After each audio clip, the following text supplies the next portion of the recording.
از مصیبت دنیا، طبیعت دنیا مصیبت است. لقد خلقنا الانسان فی کبد.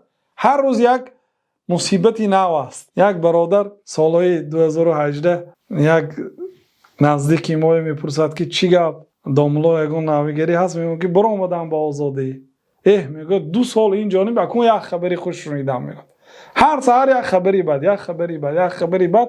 من در خاطر ندارم که در همین مدت 2 سال یگان خبری خوش شنیده باشم. گفته است یعنی دنیا همین خیلی است. من خیزید یک مصیبتی نو. هر روز یک در دنیا یک مشکلی، یک مصیبت. یعنی از این مصیبت ها این سنت حیات دنیا هست، آمدنی هست. عقیده انسان مستحکم که شد اصلا این مصیبت ها خیر است. شاید دیرتر میفهمیم حکمتش را، بله امروز طبع انسان خیره میشد.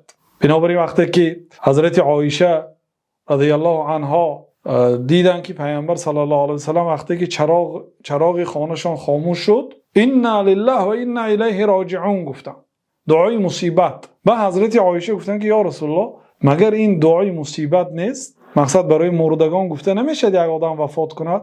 گفتن که نه، هر چیزی که طبیعت مسلمان را خیره میکنه در مصیبت است.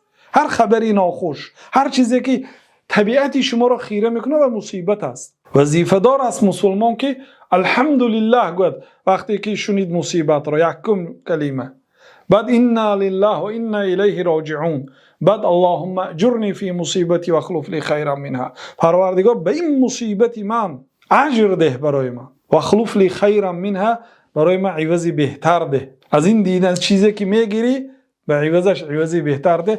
پیامبر علیه الصلاة و السلام میگه الا اخلفه الله خیرا منه، مگر اگر همین دعای گفت الله تعالی از مصیبتش عوضی نیک میدهد.